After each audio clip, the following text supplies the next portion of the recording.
Billy. Well, I can't say I'm surprised.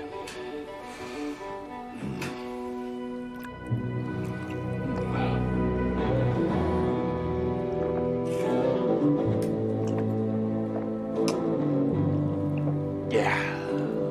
Fentanyl. That'll get the job done.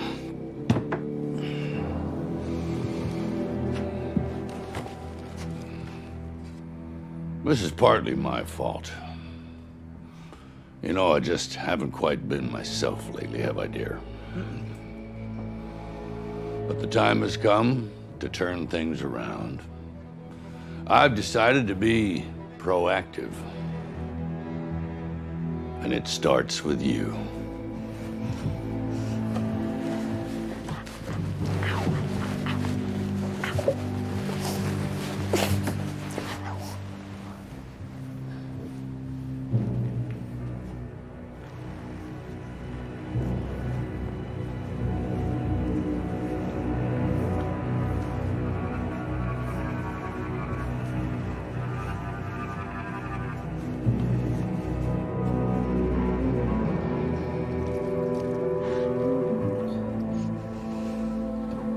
Look at me, child. I said, look at me. A wicked soul, bent on bloodshed, was sent to collect my head. Like you, he thought he lived outside of morals and consequence. He is now buried with his lack of reverence. One more time, Billy Winnan. Once more. You'll be getting more than coal in your stocking. If your grandmother meets an early grave, if Christine Crawford suffers so much as a cold, if anybody that crosses your path is made to feel less or lower because of you, I'm coming back. I'll come while you sleep and rip you from your covers. By my hand, you will know the consequence of your actions. So don't screw it up. The fat man's got his eye on you, kid.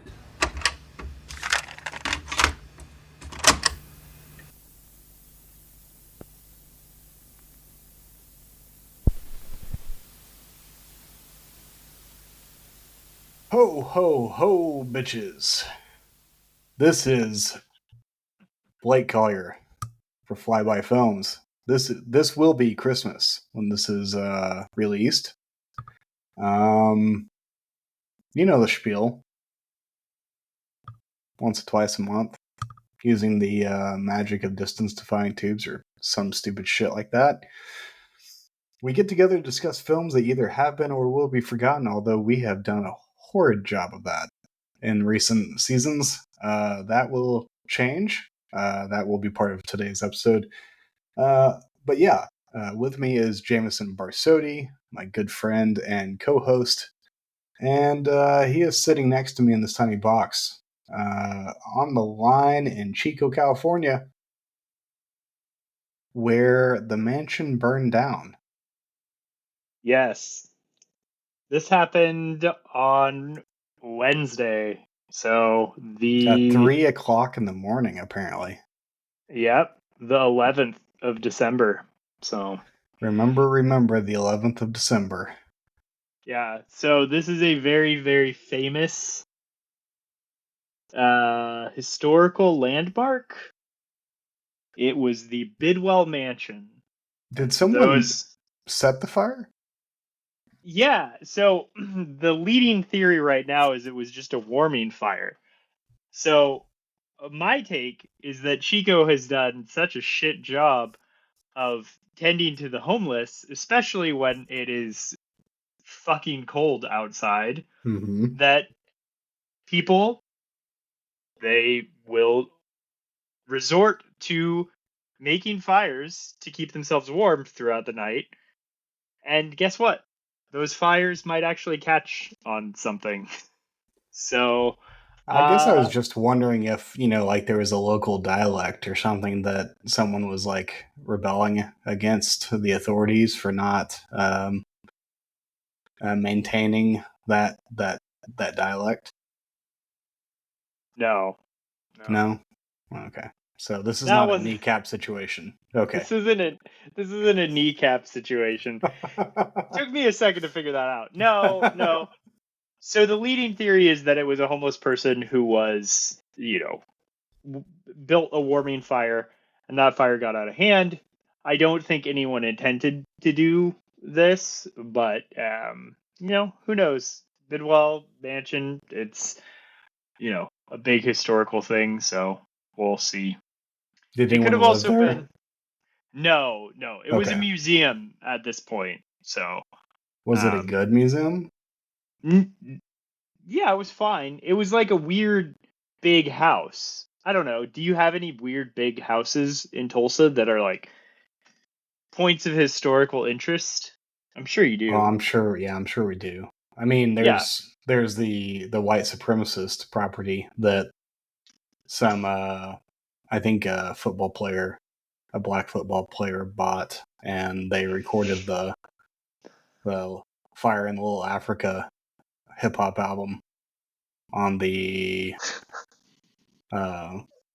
centennial of the race massacre. So That's pretty cool. yeah, No, but so yeah, John Bidwell was some wealthy pioneer-esque person, but I think he was, he was in the U.S. Army at some point or armed forces and did his thing, made his fortune, came to Chico and basically invented the city of Chico. So he started the city. So that's why you see a lot of Bidwell stuff in Chico. There's Bidwell Park is the big park that runs through Chico. It's actually a really cool park. And then Bidwell Mansion was his big old house that he built. yeah. He Did it built have it lots for and lots of rooms? it had lots and lots of rooms. And I toured it as a kid, and they would tell you, interesting stories. I'm sure there were some ghost stories too, but Was there a I big get big table? there's yes, Did it have there's lots and lots of food? yes, Blake. Uh and they also used to play football. Did you know that? Oh fuck, that's amazing. Yeah. Um I feel like yeah. I'm really throwing the subtle ones at you I'm on on to this you podcast. that one. Yeah, that one. Yeah. So that was the big news that came out of Chico. I will say though, for as important as Bidwell Mansion is to the city of Chico, that was not on the front page of our local newspaper that day. What was? My wife's picture. What? Yeah, Kira Is was it the on the front page. podcast? Yeah, it was her podcast. The funniest part of all of this is like no one actually reads the paper anymore, so no one knew. And Kira didn't tell me about it until like a day and a half later. She was like, "Oh yeah, I was on the front page of the paper yesterday," and I was like, "Oh, thanks for letting me know." Yeah, but it was cool. So what you're telling me is that her podcast is taking off. Um, yes, it's Is there any taking way off. that we could like, I don't know, do like a crossover episode? Maybe get some of that listenership? I don't know. Since the sponsorship of the sex shop fell through, I'm just looking for different routes where we still don't have to do a whole lot, but we still get the benefits. Well, here could be the crossover. She hasn't interviewed someone who does a podcast yet. So her whole shtick is Chico Creates. So it's about artists and creators in Chico, and she asks them the same things. And since technically one half of this podcast is created in Chico, California, I could be on her podcast, and But would you she would ever actually do that? you wouldn't be invited because you are in Tulsa. Yeah, she's pretty hard with her rules. I So know. you would be our representation. Whether you like it or not. I'm actually okay with that. No, she would have to invite me, and I don't like to put pressure on her because I don't want this to come between us and to I be feel like that's wet. a live show. Because that's got the appeal of like husband, wife. That's an interesting dynamic. That almost feels like a 100th episode or She actually live did. episode or Yeah, she actually did a live show and didn't invite me. So, no, I was invited in the audience. She did a live show. It was actually really good. Actually, the picture that she was, that was on the paper was her interviewing someone from the live show. So, oh, okay. yeah. Nice. No. And just to be Fuck clear, Bidwell. fuck John Bidwell. Sure somebody is- did. Well, maybe not his wife. She was pretty much a prude. She was very into women's suffrage, which was cool, but also prohibition. So, well, yeah, can't win them all, I guess. can't win them all. She also, they're not well liked by the natives in the area, which I'm sure there's really good reasons for this. Okay, what do you mean by natives? Are we talking about the indigenous peoples? Yes. Okay. I didn't know, like, I thought maybe there was, like, actual, like, because you have the more, colloquial, I'm a native of this area, that kind of... I was And I born was in like- Chico. I was I'm a like- Chico native. No, Gotcha. no. Yeah. Okay. No, actual natives. Like, Gotcha. he, Okay.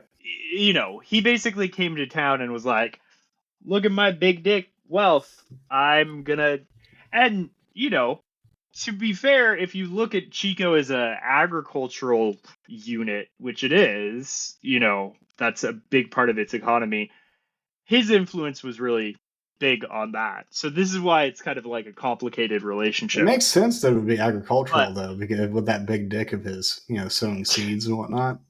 Yeah. But there's this story,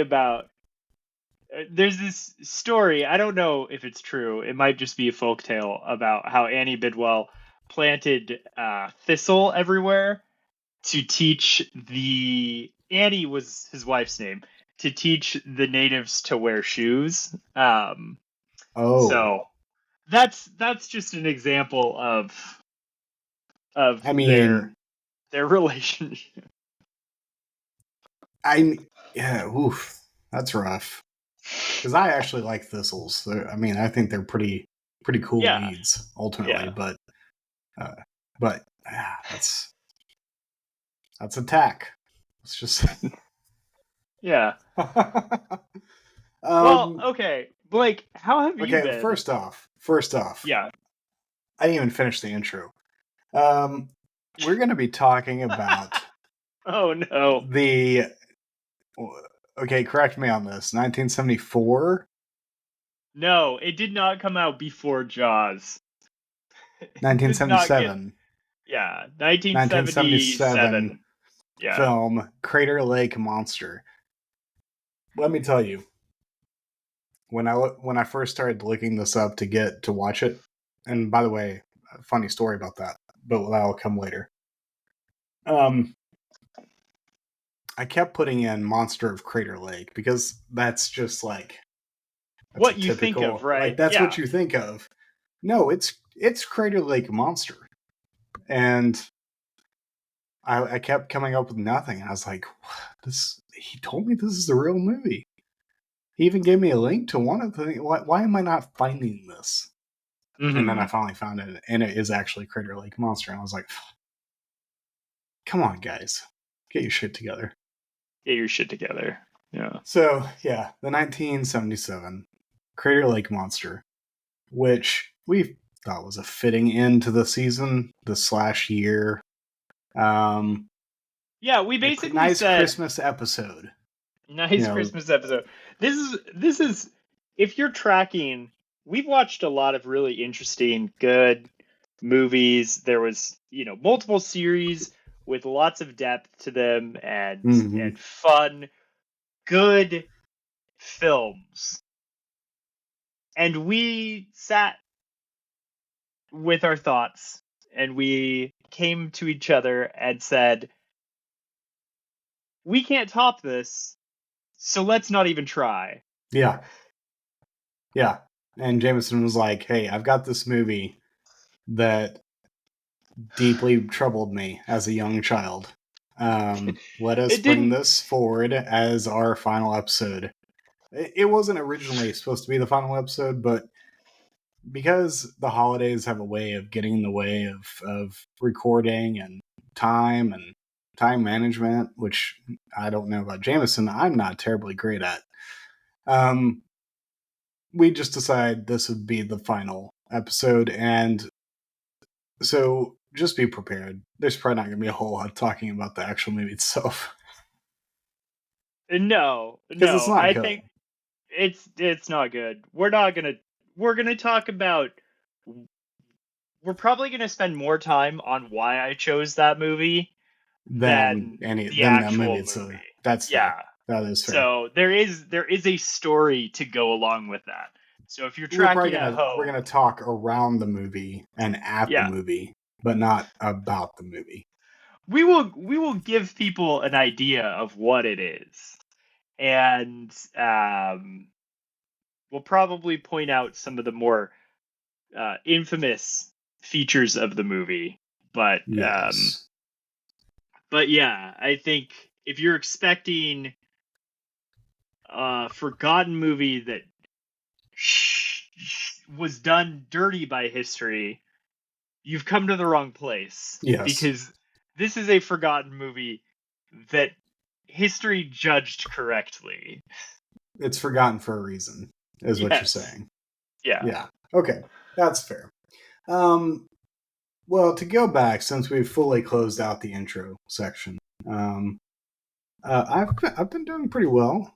I'm just off of 2 weeks of significant traveling, and so it's good to be out of the car and not going anywhere for the remainder of the year.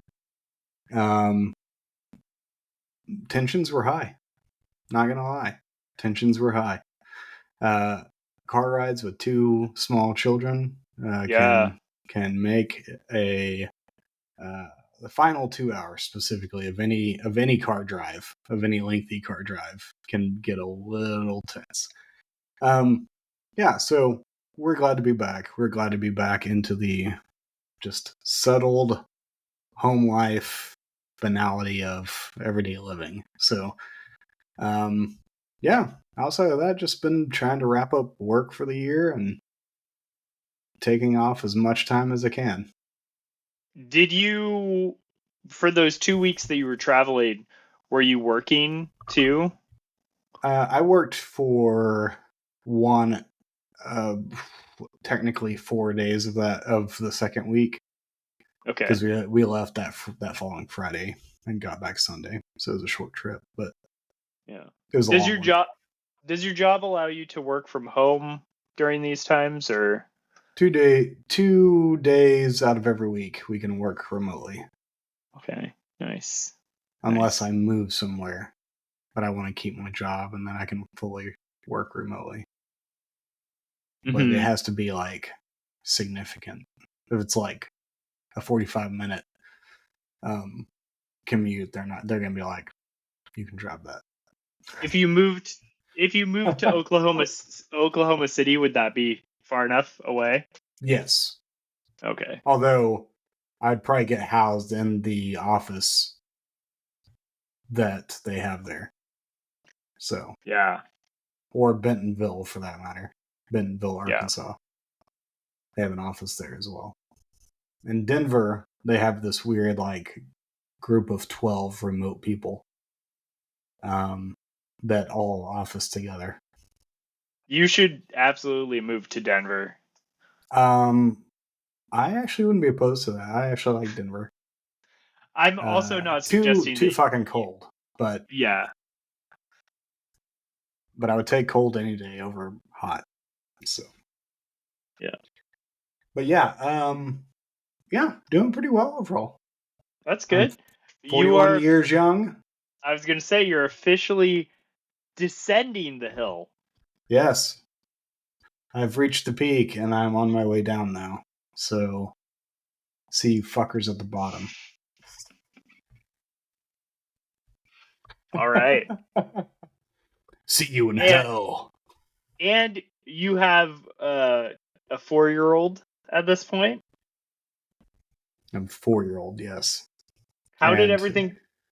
It was deeply confusing for him because we had his party before on the 24th of November, even though his birthday is on December 1st.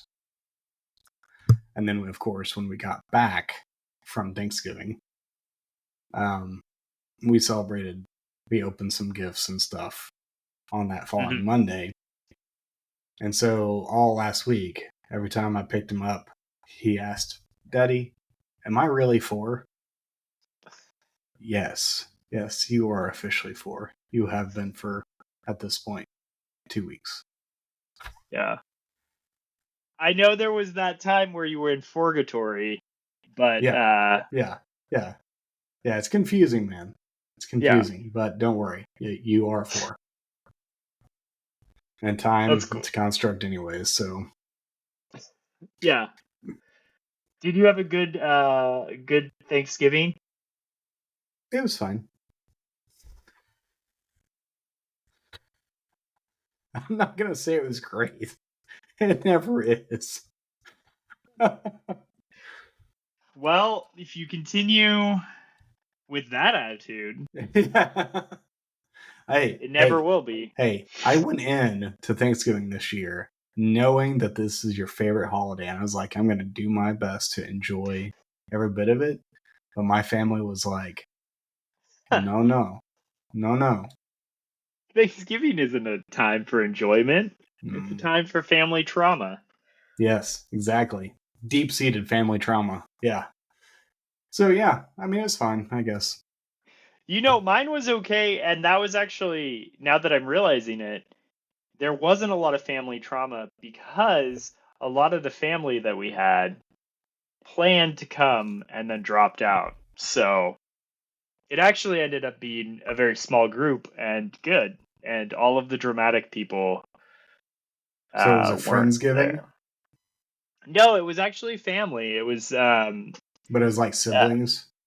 It was my siblings. I had my eldest sibling, my older sister, who is in Seattle area. We were actually pretty bummed that they couldn't come, but her and her family, there's like 6 of them total.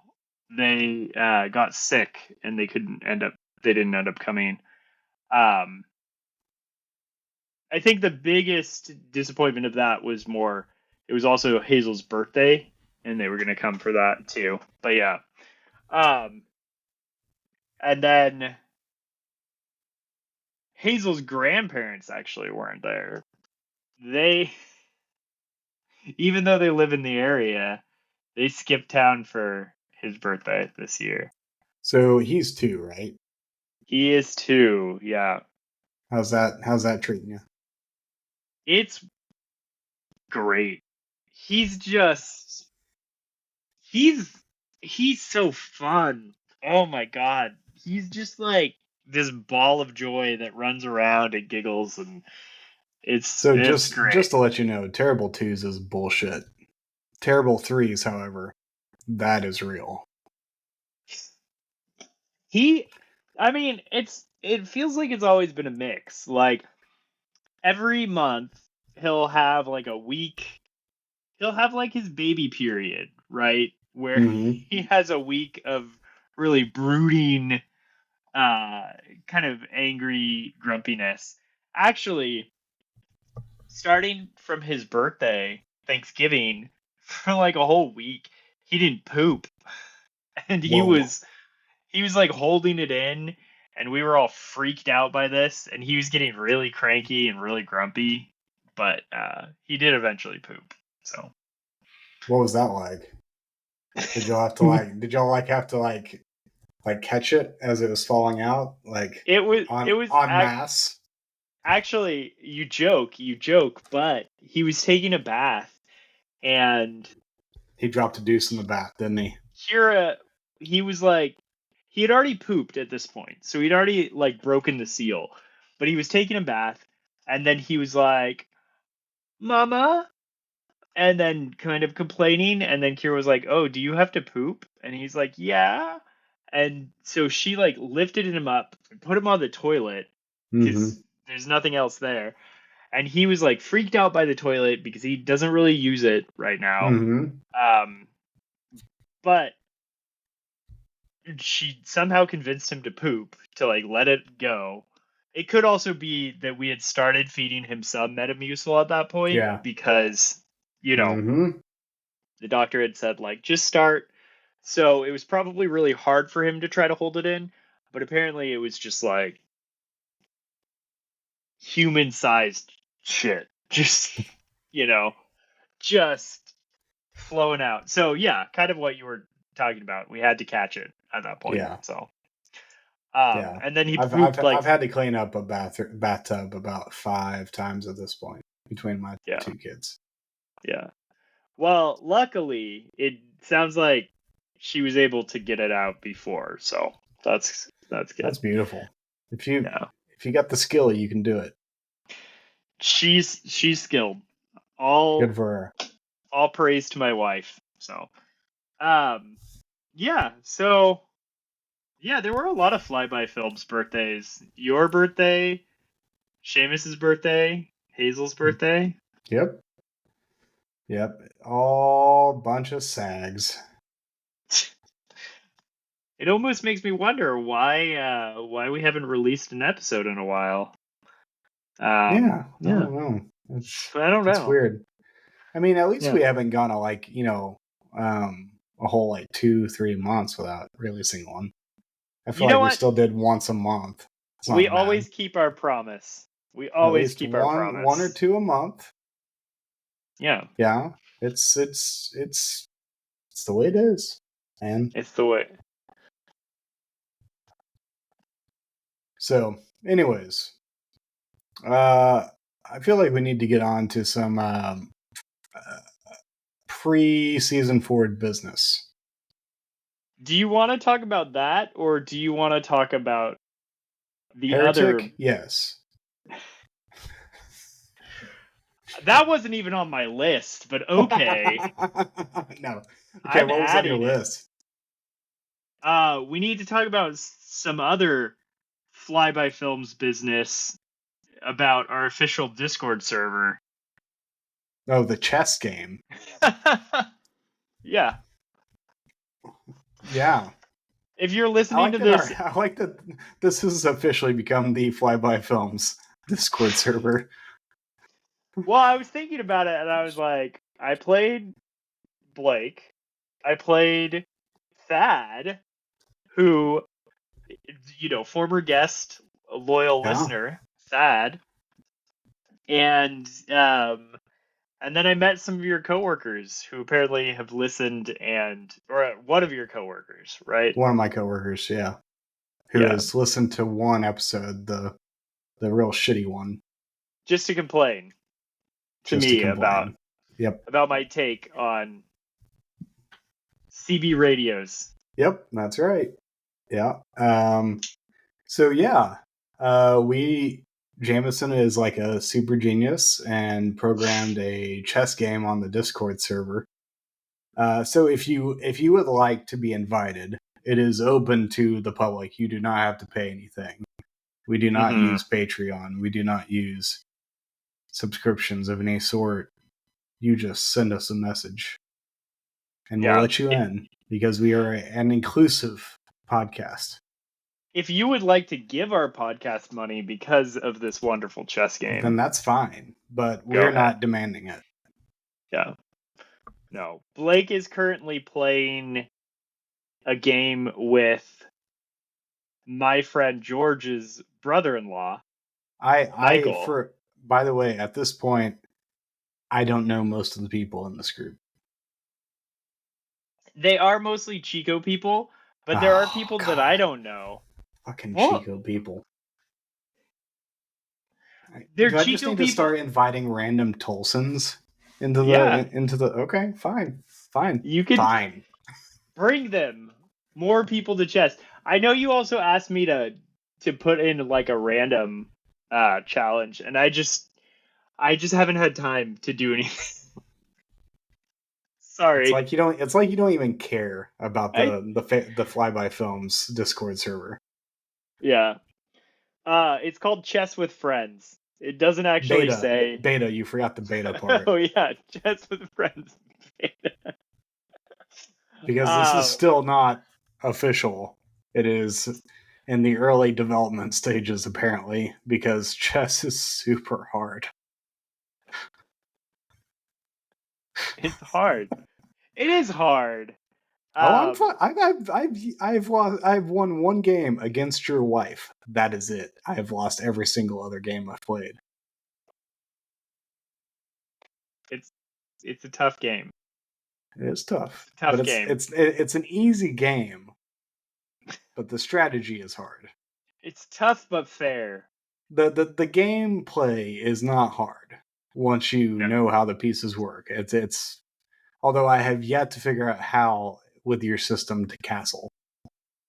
Oh, you just say where the king is going. What does I don't know what that means. Where does the king end up on the space? So you say start with the king. It's always 2 spaces away, right? Yeah. So if you're castling king side, you say, wherever the king starts, so wherever it goes. And then you don't have to worry about putting in any information for the rook. It'll automatically do that. So.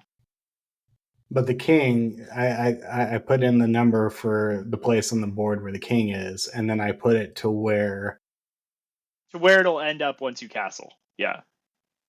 Okay. Normally, the king can only move 1 space. Whenever you castle, it's always doing 2 spaces. So it's either 2 spaces to the left or 2 spaces to the right, depending on which side you're castling. Yeah. Gotcha. There's also notation. You can use the algebraic notation, which is just a bunch of zeros. So it's 0-0 if you want to do it short side, or 0-0-0 if you want to do it on the queen side. So long side. What does that even mean? It's the side that the queen is on when the game starts. I don't understand your math. I don't stop with your stupid, ingenious brain. Stop it. Blake, I had to look these things up. I didn't know what they were. I promise. Anyway, yeah, if you like chess, it's been hopping. So. Oh man, let me tell you. It feels like every day at least 2 or 3 more people are added that I don't know. Well, you know whose fault that is. It's not my fault. It's the fault of your dumb friends who don't like Discord. And they are not dumb friends. They're lovely people that I'm going to be They don't reading listen books. to this podcast, so you can say whatever the fuck you want. You're dumb friends then. Yeah, you just need to convince your friends to and get neither a Discord. one of them lives in Tulsa, so well, and honestly, most of the people that live in Tulsa that I would invite to, or there's most of the people I know in Tulsa are not. I don't want them to know the real me. I have a hard enough time making friends as is.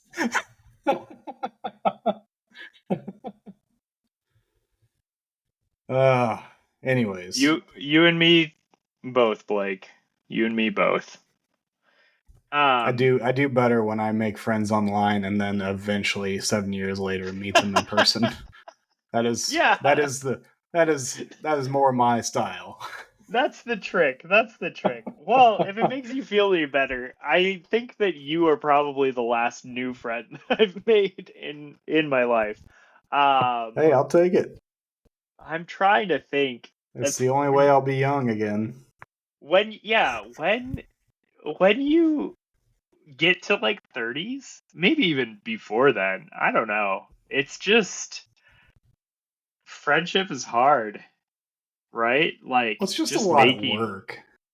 Well, it's a lot of work. Yeah, Well, no, that's I what mean I mean, of course, it's hard work to maintain relationships, Mhm. but whenever you've had a group of friends and they all like leave or whatever, you forget how hard it is to not only maintain but to create Mhm. a relationship without Yeah. being needy or um, not like responsive, Yeah. Yeah. No, which I are mean, two ends of the spectrum. yeah. It's yeah, and it's not like I don't meet people. It's not like you lose some social abilities, but the types of friends that you would text every day, when I said like Blake, you're like one of the last friends that I think I've ever made in my life. It's that type of friendship Yeah. where it's like someone that I check in with every day, or like if it's been a couple days and I haven't like heard from you, I'm like, oh, that's weird. I wonder, I wonder what Blake I is up wonder to. if I hope he's he's dead. okay. Yeah, no, I legitimately like think that. So it's like an everyday thing where you kind of experience these people, and I think part of it is that you realize that you only have so much capacity for that type of Mm-hmm. friendship now too, responsibilities and all that. So That went uh, into, that was actually weirdly part of one of probably a handful of reasons I quit social media, because I was noticing that I would meet new people online, and mhm, the more people I'd meet and the more like engagement I would have with those people as I met new people, um, the less I was paying attention to the people I already had friendships with. And I was mhm, like, I really need to focus on maintaining right now. I can't just constantly meet new people. And yeah, because it's really easy once you get used to that cycle of social media to get bored with mhm, what is known and then get excited about the new. mm, But instead of finding what is new about the relationships you're already maintaining mhm, and going deeper or getting to know them differently, um, you know, like, that time you and I slept together. That was yeah, different. or when we became Cheskimo brothers. Yes, Cheskimo brothers. Yeah. Yeah, Yeah, those are good days. Good days. yeah. um Yeah, no, I think that's the seductive appeal of social media, is that you'll be more connected, but in, you know, all of your connections are going to be very shallow, right? Mm-hmm. And they've done studies on like what the maximum amount of actual friendships you can have, and it's much, I don't know what the number is, and I'm sure it varies from person to person, but it's much smaller than the number of connections that you can have through social media. So Yeah.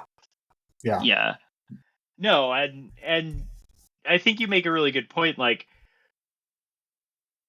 when you're on Twitter and, you know, Boobs McGee is getting on your case and living in your head, or you're trying to get those likes, you're letting non-important people, not that they're not, they're people, so they're important, but they're not, No, they're not people. they don't They're need that. Well, avatars.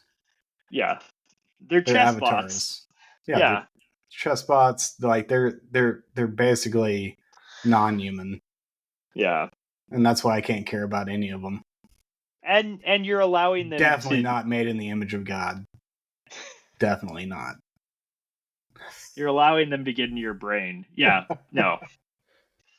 Anyway, that's our old guy take. Now that Yep. you're 41, you can have those takes. Ah, get off my lawn.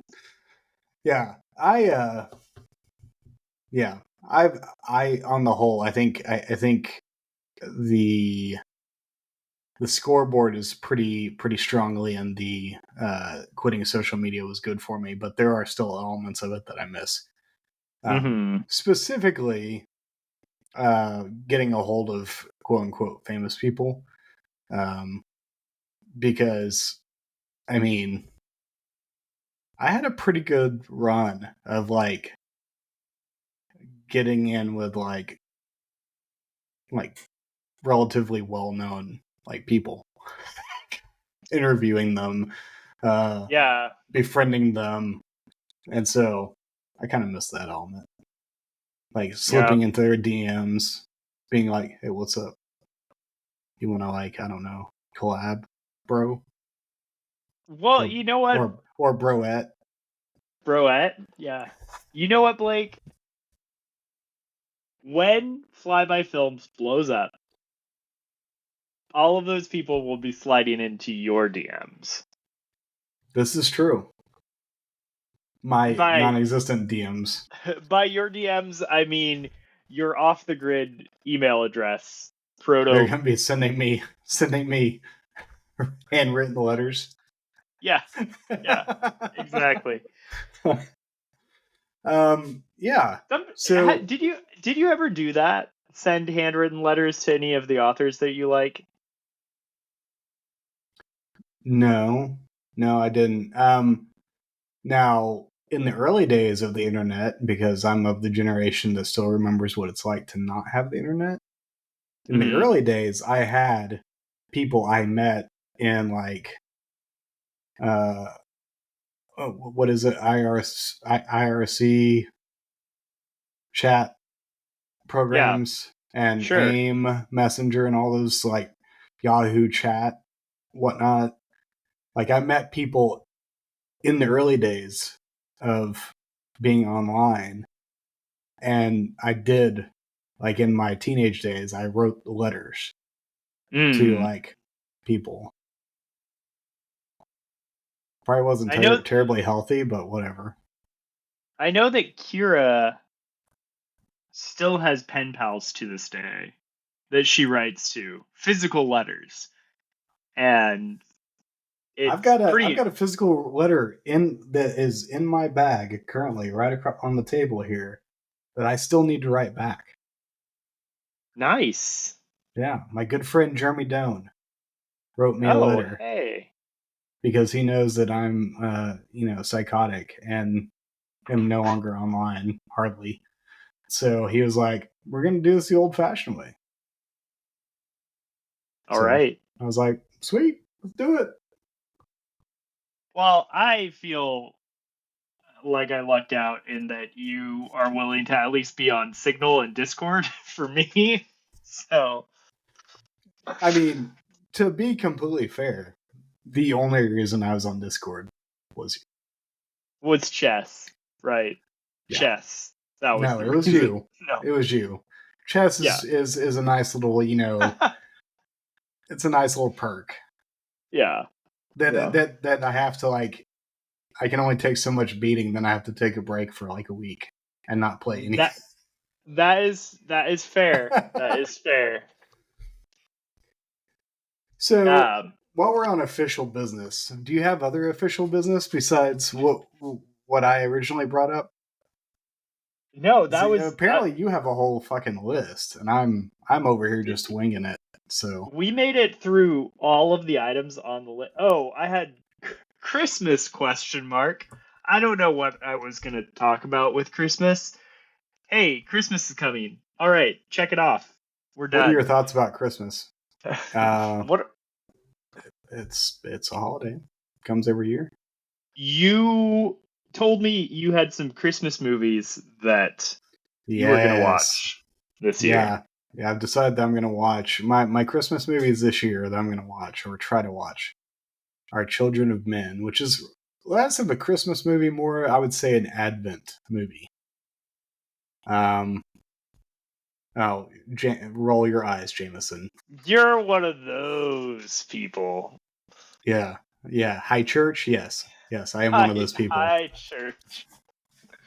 And Fatman, because I love Mel Gibson and I can't help it. That sounds like a really good he plays Santa Claus. That sounds like a really good high church Christmas movie. Just saying, It's great. I mean, watching Walton Goggins try to assassinate Santa. I mean, it's pretty great. Yeah. Well, yeah. I mean, Mel Gibson is Catholic, so yeah. I mean, high it church. works. Oh, speaking of Mel Gibson, have you seen the trailer for his new directed film? Is this The Passion of the Christ 2? No, Even not that. more passionate? Not that. No, this is one that's actually coming out soon. Oh, Passion okay. of the Christ is still like, I don't know, 2 or 3 years out. But I mean, I'll still go watch it because I watch everything Mel Gibson directs. But no, I have not. But I'm not excited about it. You should look it up because it starts out and you're like, oh, this looks like a cheesy thriller, and then it pops on from the director of Apocalypto and Hacksaw Ridge or something like that, and they never mention Mel Gibson. You're just supposed to know who directed those people or who directed those films, and I was like, wait, this is a Mel Gibson movie? It has Marky Mark in it. And he's flying a plane with some like mob boss played by Topher Grace. Okay. Not mob boss, but he's like an informant or something, and then like an FBI agent. And it turns out that Marky Mark, the guy flying the plane, is the guy who's trying to assassinate him before he gets to Narc. And apparently it takes place in the plane. Like, it's just the 3 of them in the plane. And I was like, okay. Sign me up. I'm there. I'll watch it. So is it called Rats on a Plane? No, I don't remember what it's called. Okay. Honestly, I don't have any recollection of the title. But yeah, I just figured with all that, double crossing, that'd be a good name. If there wasn't another movie, of these motherfucking rats on this motherfucking plane. Yeah. I have yet to see Hacksaw Ridge. I haven't seen that one yet. It's not my favorite. It's not my favorite. Oh, really? I would say it's actually his worst directed film. Yeah. That includes Man Without a Face, right? Yeah. Okay. I haven't seen Man Without a Face in a while, so I don't know. I haven't seen it in a while either. I remember liking it back in the day, but I remember liking it too, but I think it was also influenced by my mom, who really liked Mel Gibson. So I just want you to know how much my love for Mel Gibson goes, Jameson. Okay. When I was in high school, middle school even, you know what my typical traditional Christmas Eve was? Watch Mad Max. Stay up all night watching nothing but Mel Gibson movies. I kid Okay. you fucking not. That's how much I loved Mel Gibson. Christmas Eve. Eve. Yep. I would stay up all night watching Mel Gibson movies. You know what, Blake? I'm very excited because I started out by saying we don't really need to talk about Christmas. And this section ended with a beautiful anecdote about my good friend Blake's Christmas Eve traditions. Unique Christmas Eve traditions. I love that. Yeah. Yeah. It was something special. I mean, that was of course that was prior to 2008 whenever he had his I drunk don't driving incident and whatnot. And I he, don't know. and was making anti-Semitic comments. But Yeah. he has issues, there's no doubt. All the geniuses do. I mean, I'm not Kanye. I mean, but anyways, yeah. I can't not like the guy. I'm forcing myself to separate the art from the artist. You know what? Mel Gibson is probably a complicated fellow. That's all. You know, talented, complicated fellow. Yep. Um, Apocalypto is his greatest film, though. Apocalypto is really good. It's so good. So good. It's very good. That's disappointing to hear about Hacksaw Ridge because I do like Andrew Garfield quite a bit. So I was in the midst of my strong like pacifist stage. So there's a world in which that might have colored it a bit. If I went back and saw it, I might like it a little bit better than I remember liking it. But yeah, I was critiquing it right and left when I was watching it then. So because the guy is a pacifist who joins the army. Is that? And yet, who still kicks bombs with his feet away from the people he's trying to. And I'm like, okay, I mean, jump on top of the bomb. That seems like the more pacifistic. And then I realized, okay, Blake, you're being an asshole. You just need to like stop. So I take my pacifism more lightly these days.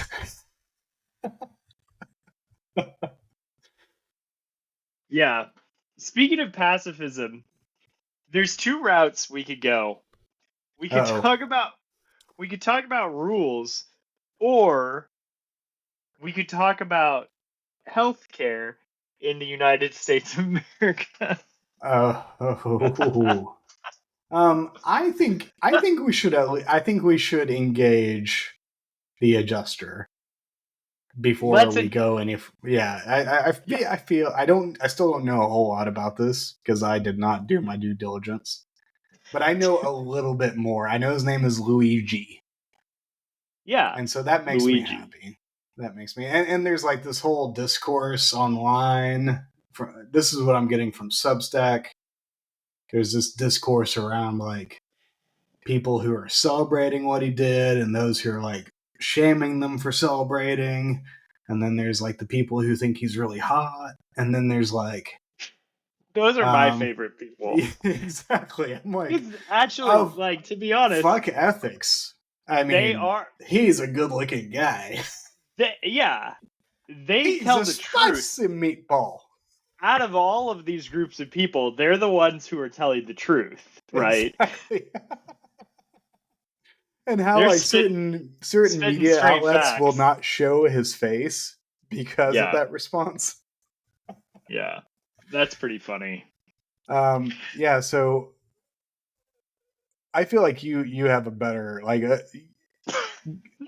I don't know. Man. Did you read on this like at all? Like, do you have a take? I have. Okay, my take is that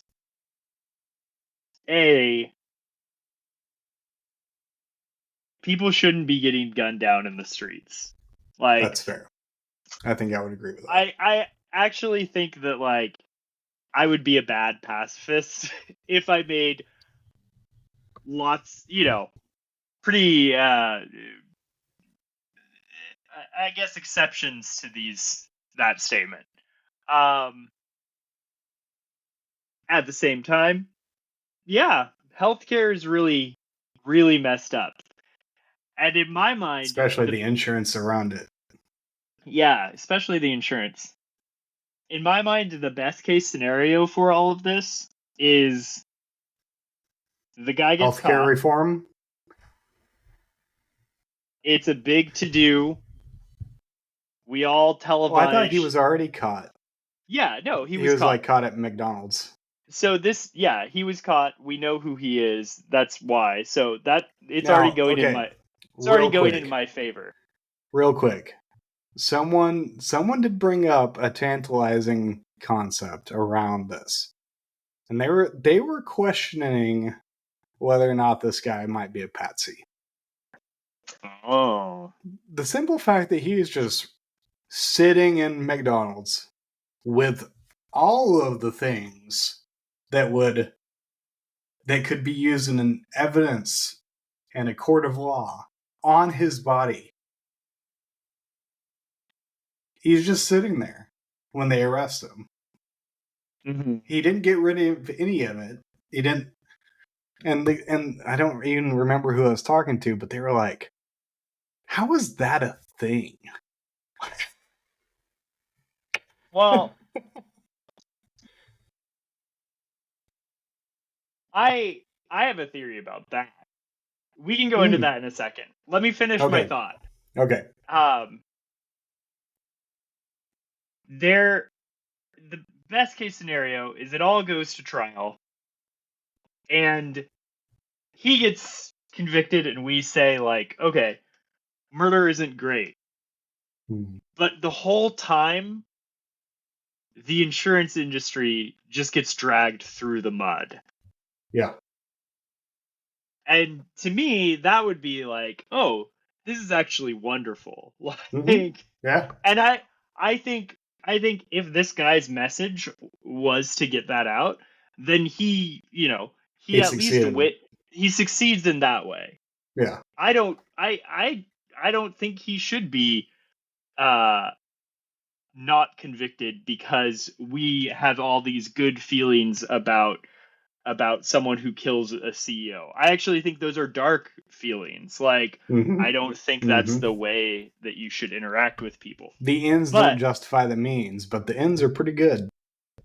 But yeah, I mean, but again, that doesn't mean that what he is trying to say is incorrect. So, Yeah, but see, Jameson, that's not the way the system works.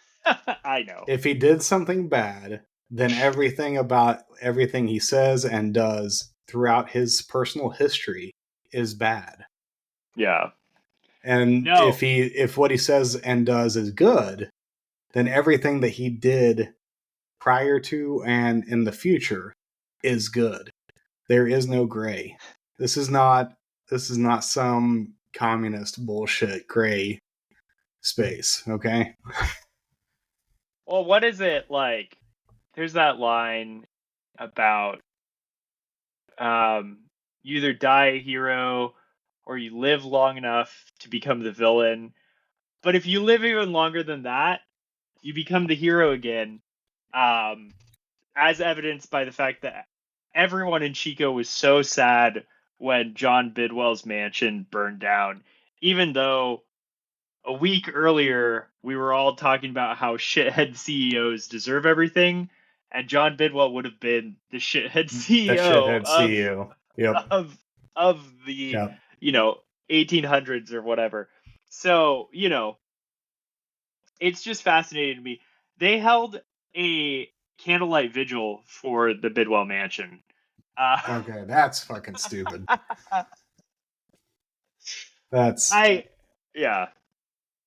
Also, to me, that sounds like the last thing you need at a place that burnt down is more fire. So, anyway, okay, back to my theory about McDonald's. I don't think this guy was clearly smart, but I don't think he's a trained assassin smart. right? Yeah, but even if you've watched No. a reasonable amount of stupid ass cop shows, you ditch all the crap that's going to lead anything to you. No. Yeah, I think I don't I think even the dumbest person would I at don't think least he was think about it I don't think and he was say, trying to get away. well, okay, so I think that is a reasonable response. If he was truly making a statement and the whole point was to get caught, that Sure. makes sense. I don't buy into the idea that he just was like, oh, surprised that I got caught, blah, blah, blah. I had all this stuff on me. No. A reasonable person would ditch some of the stuff, at least. They might forget certain items. But if he was making a statement, okay, that's fine. But we're He talking wanted to get caught. we're talking about someone who went to the lengths of killing someone for their message. Yeah. I don't think they are a reasonable person in the sense of a normal, everyday, Well, reasonable it depends person. on which side of the discourse you're on in that, Jameson. No, Some people would say that he was a completely reasonable person for killing a CEO. That's not what they're saying. They're saying that he's a hero. They're saying that he is above reasonability, right? Oh, okay. So superheroes are above reasonability? I'm talking about Sweetness. Yeah. I don't I don't think they're talking about an actual person. They're talking about some mythical status where this person, acts in such, it's He's the Guy it's Fawkes of sure. American healthcare reform. Yeah. But he Guy fucked it up. No. I just think that we forget that we're talking about someone who, we like to say oh, he was driven to this because of his hatred for, the healthcare insurance industry. And yeah, maybe, but that actually probably distorts your reasonability, what you're talking about, like your everyday thought. I don't think he was in the right frame of mind to be succeeding at a murder. I actually and I don't know because what is true online anymore, but apparently he and I do share a common trait. Apparently they found the guy's Reddit account Mhm. and they looked through all of his comments and posts on Reddit, and like a good portion of it was about his spondylolisthesis. Do you know what that is? Yeah. So, Only because I read about it in and only this. because you have a co-host who has it. Hey. Yeah. So, but apparently his was like significantly worse than mine is, to the point where it would like cause massive pain and brain fog and various things like that. And so, it basically like my wife likes to say that she doesn't want my spine to slip off and come out my asshole, because that's basically what it is. Is like one of my at the very bottom of my spine, like one of the joints is slipped, and that's so like it's just like a trigger away from just sliding right down into my butthole. So, so yeah, apparently that is a thing. They were. I think the whatever post I was reading was saying that if one were to read his output on Reddit, he was like the most like typically normal person sounding person out there, and then he just rolled in and shot this dude in the middle of day, or not actually in the middle of daylight, because it was like 6:30 in the morning, and so it was still actually dark. I saw someone else complain about that. Yeah. How they were like, if I hear one more person say it was in broad daylight, I'm gonna fucking. I mean, I think there was this theory too that, that this person was a super great assassin because they were able to get away, and they took all these routes and things like that. And I'm just sitting here thinking like, no, as I call that robust, dumb fucking luck. yeah, as robust as our policing efforts are, there are lots of gaps, Oh and yeah. people can get lucky and get through these gaps, and that's more than likely what that was. And yeah, I see your point. Maybe he is a patsy. Who knows? But Oh, that wasn't my point, but I could at least like see the potential for that yeah. opinion. So But also, sure, why not?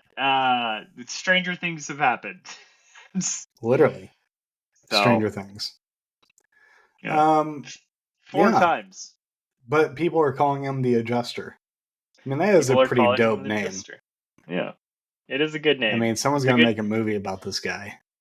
If there, I'm And sure. if they don't put a brother in there named Mario, missed opportunity. Yeah, yeah. Yeah. So, anyways, Do you have any takes on this? no, I because feel I like know I nothing gave mine. about it. I I would largely agree with you, like wholesale.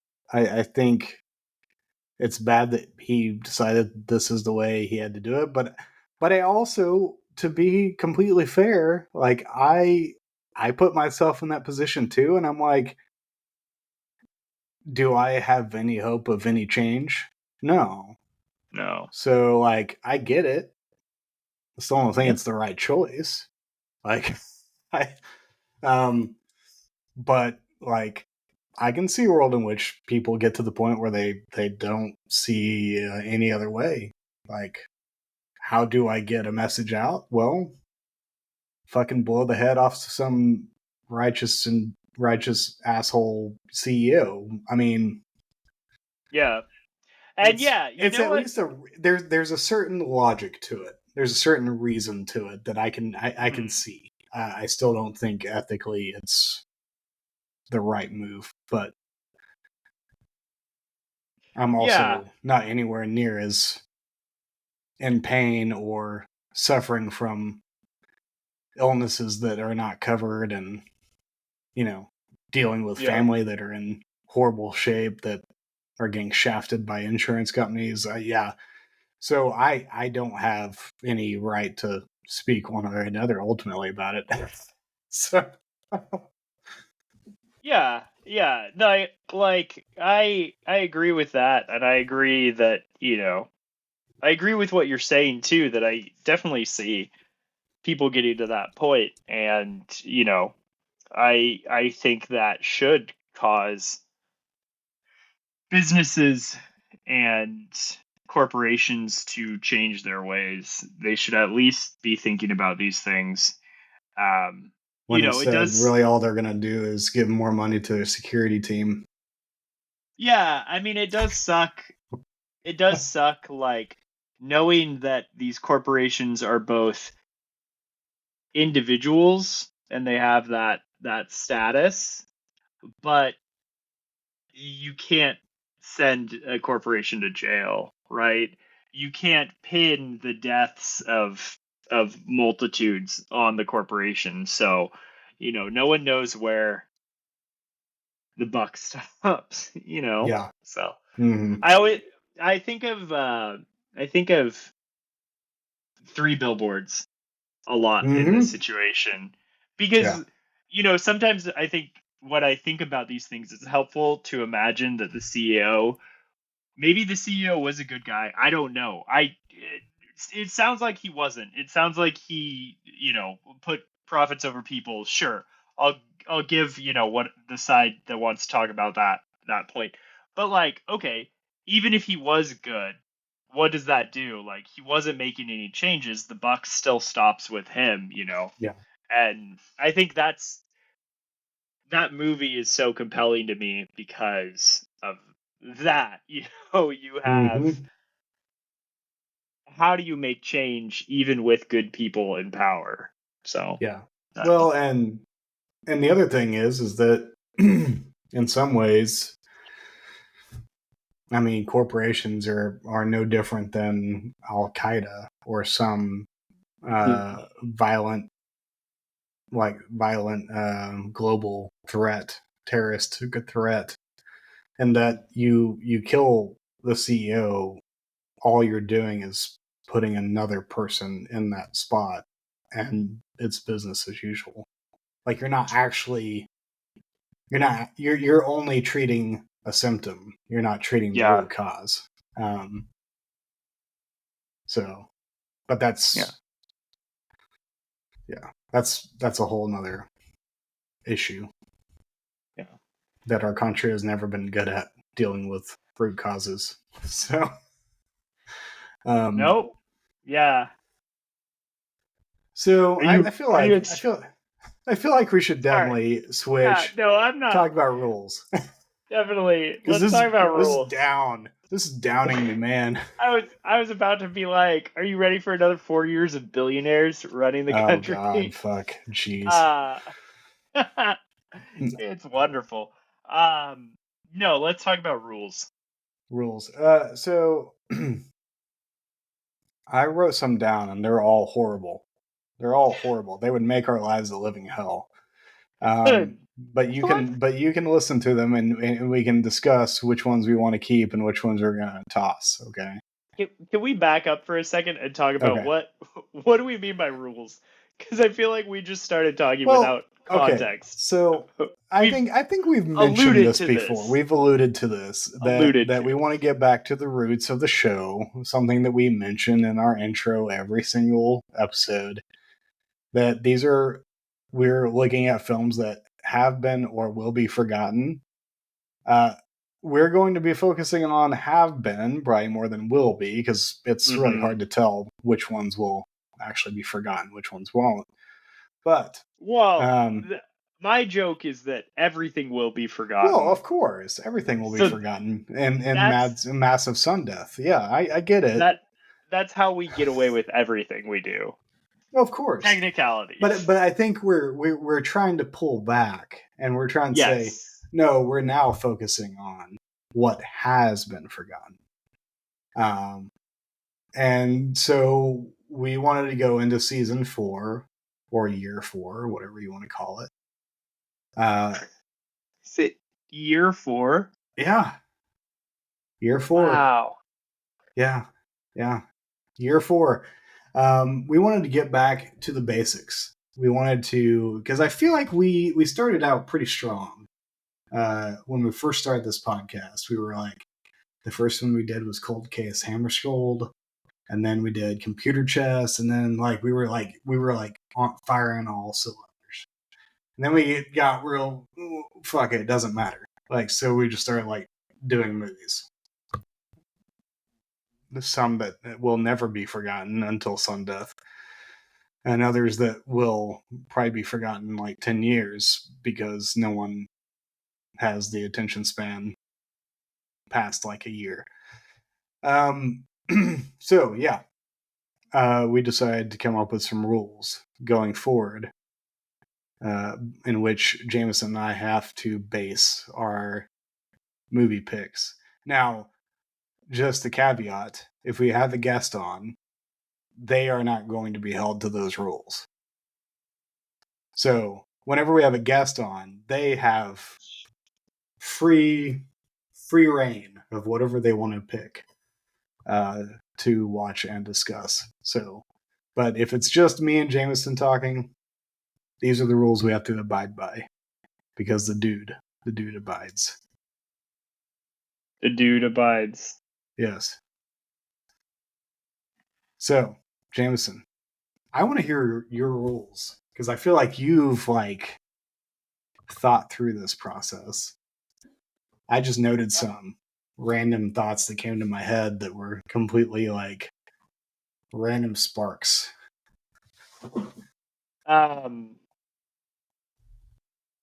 Okay, I've got a couple. Your wording And on one of them is amazing. I forget how I worded it, though. I wrote it down. Oh, good. I'm so glad. If you dated them, the age gap would be problematic. Yeah, so if you dated this film, the The age age gap gap would be problematic. I think that's Yeah. brilliant. Uh, And I think that with is a viable option as far as rules go. Mm-hmm. Yeah. So I think that's one option, So we do that. I think that there should be some overall. Okay. One of the things that I've written down is no major awards. I did too, man. Hey. So I was a little bit more specific. I said no Golden Globes or Oscars. Okay. I don't think it should be a grand prize Cannes Film Festival either. I think think that's fair. out of the question. Sundance, and then Golden Lion, Sundance, whatever. No South major by awards. Southwest, like no major festival awards. It could have like the Leaves, but it has to be like a festival that no one knows or cares about, right? Okay. Sure. Like I'm not gonna say Splatterfest in Fargo, South Dakota. Yeah, I'm not gonna say no to a movie that got its one best prize at Alabama's fart films. I'm not trying to make fun of Alabama. I just couldn't think of anything better.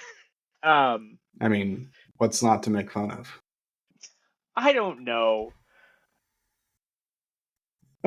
I'm not gonna start making fun of states, except for fucking Oklahoma. Yeah, fuck those guys. Fuck those guys. No. So no major awards. I think that needs to be like a thing. No, I totally agree with that, and I'm so glad that we were on the same page there. Okay, no major awards.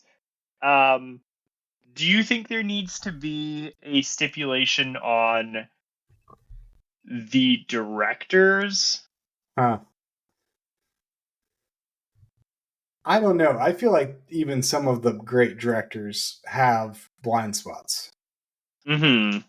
So yes. I would be careful on how we word that if we do go that direction. Because I feel like there are Coppola films that I have never seen or have been forgotten. I mean, his first film was Dementia 13, which was a black and white thriller horror from I've like seen the it. 19. And is it any good? It's fine. It has Jack Nicholson in it. Oh, beautiful. So it actually isn't in black and white, or maybe it was originally, but yeah. They colorized it or something. They colorized it, yeah. Yeah. All I know is that if you get one of those like massive like 5 DVD sets of like 50 classic horror films, it's always on there along with Night of the Living Dead because public domain and all that. Yeah, so that was another one that I had is anything again. I think no major awards can live in the overall category. Like anything with major awards fails out of this, so we need to choose something else. Okay, so here's a question, a follow-up question. Okay. What if it gets booed and or laughed at Cannes? You mean, okay, so I'm going to put it in plain English what you're saying. If it gets a Razzie, does that count? Is that what you're saying? Razzie, or if it's just like hated at any of these big festivals. If it doesn't win an award, then okay. Yeah. I think that no major awards. So if it is nominated for like say an Oscar, but it doesn't win anything, then it's still on the table. I think it's going to be hard to find. Okay, Or yeah. or or If or or is that just for festivals? Because I could see a world in which anything that gets like nominated for a Golden Globe or an Oscar is going to be largely known outside of maybe the foreign film selections. you know what? Um, No, I actually think there's a lot of films that are forgotten that have been nominated for okay, these things, and I actually think that's okay. But yeah, it can't have won an Oscar. So gotcha. nominations Okay, are fine. nominations are As long fine. Okay, you're okay with that. all right. Yeah, I'm fine with that. Yeah. Okay. Um, some clear, obvious, like, oh, this counts, is if you could find it on the Internet Archive, and again, it hasn't won any major awards. Or you can get it Uh, free on YouTube, which is what I put down. Free on YouTube, or I even like the idea of if it was released on YouTube. Yeah. I actually really like that. I think that in that case, because YouTube is like newer, Uh huh. if it was released on YouTube, I'm okay having that be an exception to the age rule. Okay. But again, it still has to. The no major awards, I think, has no exceptions, right? Yes. So far. So Okay, I'm age writing gap, these down. we Major have festivals. age gap rule, Yeah. Okay. no major awards. I did have one other one. And let me Okay. know how this strikes you. This might be a little bit much. You have to, before you can pick it, you have to Google the movie plus year, and it cannot be featured on a well-known film critique site or major media outlet on the first page of results.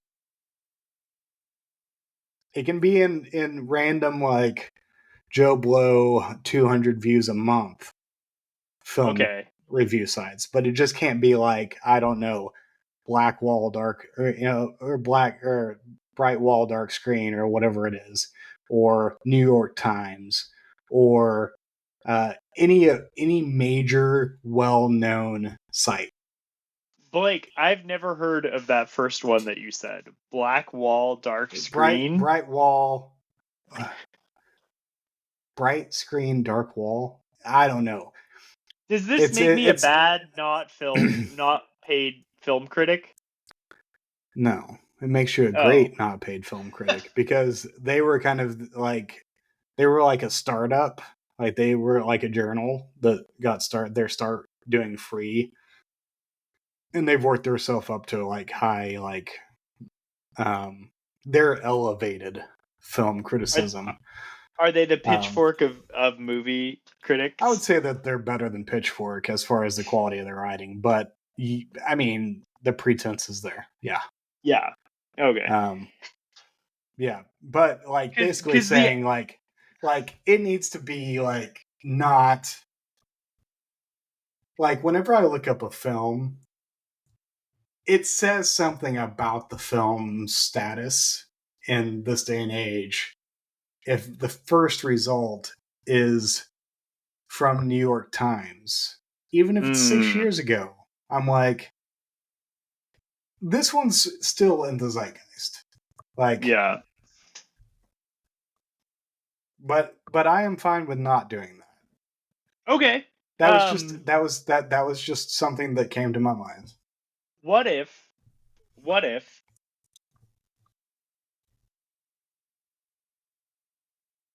it's not a hard and fast rule, but as a courtesy to movies in general and Uh-huh. our opposite guest or our opposite co-host, we do that Google search, screen capture the immediate results. Okay. We don't have to do more than just one screen capture. Yeah. And then we send it to the person. I would send it to you, you would send it to me. And that person gets ultimate veto power. I'm fine with that. All right. So I can be like, no, this is too known. And Okay, and yeah, yeah, again, yeah. you can use your judgment. You don't have to like you don't have to like submit something that you're like, I'm unsure about this. But we can veto our choices.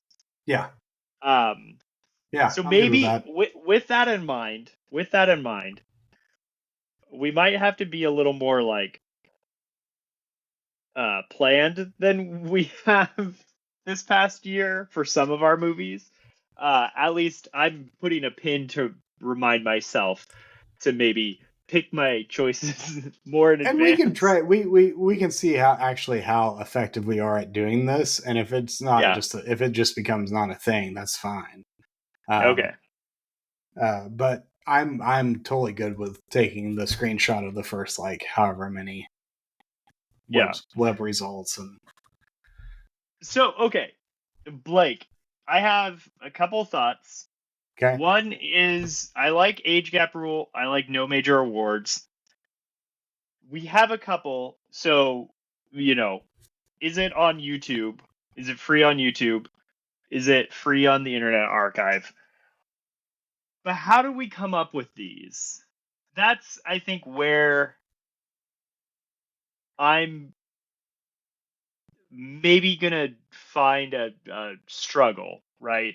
Yeah. Is if I'm like, oh, I want to watch this, but then I'm like, oh, but I just remembered it. So does it count as being remembered or not? Um, Well, okay. Well, I mean, yeah, okay. yeah. That I I'm don't just trying think to that start this. counts. Yeah. Yeah, no, I don't think that counts No. necessarily. Yeah. I think just because it being remembered by one person, I don't think whenever we say we're talking about films that have been or we've forgotten, we're saying that every single person on earth has forgotten this film. No, there's some Joe Blow who loves this movie and watches it once a year. Oh, Um, I mean, absolutely forgotten.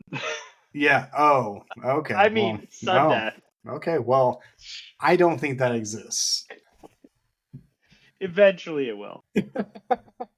until we're all dead. Um, no, it more of a social Hmm. forgetfulness or a Yeah. cultural forgetfulness. I think Brubaker, I think Computer Chess, I think all the movies that we kind of started with fit that category. Okay. Okay. I think they fit Um. because there's something, yes, that we remember, but generally speaking, you don't really hear about those films. Cold Case, Hammarskjöld, maybe slightly more, but I feel like even though it was the more recent of a lot of the films we started out with, it was very niche, and I so do. it didn't get the acclaim that most would. So I do think. Computer chess was not Sundance. South by Southwest, and it may have won an award at South by Southwest. So I'm just saying some of these might actually be out of the running. So well, and that's what we're just gonna have to figure out. yeah. If it becomes untenable with some of these rules, Sure. then we'll have to adjust. But Yeah. I just feel like there's a lot of movies out there that will perfectly fit within these categories. So Now, whether or that's not we want to watch them, that's a whole nother question. all right. I I think like there are those movies out there. I'm just again trying to think of ways where we can generate the movies that we Yeah. want to watch. And I have some ideas. I have some in my past and some thoughts, I but think we can always rely on our past as yeah, but we'll run out of those eventually. that's true. And That's so true. we and it might be good to kind of mix those in with other choices as kind of so we don't, break the bank early on. Yeah. So are Criterion films off limits? That is an interesting question. I would say depends on the film. Because yeah, a while back they did like it's like November. Maybe they do this every November. I don't know. It was a couple of years ago when I was really into it. And there were a lot of noirs that, Mm-hmm. you know, they're known maybe in film circles, some, but they're not really, no one is like, man, I really need to watch Brute Force. Yeah. Which, by the way, is a fantastic movie, and I was thinking we could watch some of those, but I kind of wanted to I'm get down. Yeah, no, clear. I am. Criterion has enough. I mean, yes, they're the pinnacle of the wank fest of uh, pretentious film critics, but they still put out a lot of Mm-hmm. obscure, lesser known films, and so I totally am. And we also have Arrow films, and we also have I just wrote Arrow down. Arrow, and what's the other one? There's another one, I can't think of it. Is it? Um, I'm trying to. I think I know what you're talking about. it's an L word, I think, but I can't think of the name. Anyways, there are like niche film distribution companies out there that market stuff that is forgotten ultimately. Yeah, That we can always go to and be like, hey, this is, chances are pretty good this is going to fit in our categories. So there's also, now that I'm thinking about it, there are some studios that are like known for their schlock and just terrible movies where maybe like one or two of them are like well known. I think I'm thinking of like Trauma. Yep. Like, Vinegar Syndrome. yeah. Yep. Toxic Avenger. Everyone knows Toxic Avenger. Yep. I actually haven't seen it. I don't know if I should. I believe they are making a remake of Toxic Sure. Avenger. So Yeah. But there's probably hundreds of movies that no one cares about and no one knows. Well, and that's the thing, is that there are hundreds of thousands of movies made every year that no one knows about because they're B, C movies that are straight to video and or feeding some rando streaming service that only a handful of people, subscribe to.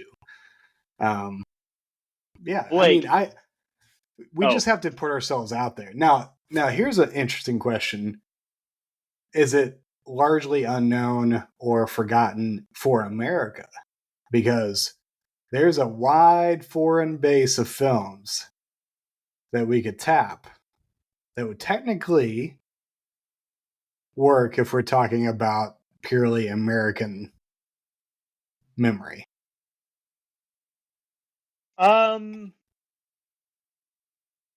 I think. Of course, Parasite's not gonna work. Well, again, yeah, I was just gonna say, I think we rely on major awards. Maybe we check something like, I don't know, is it on some leaderboard for the country's, box office or something like that? Right. I don't know.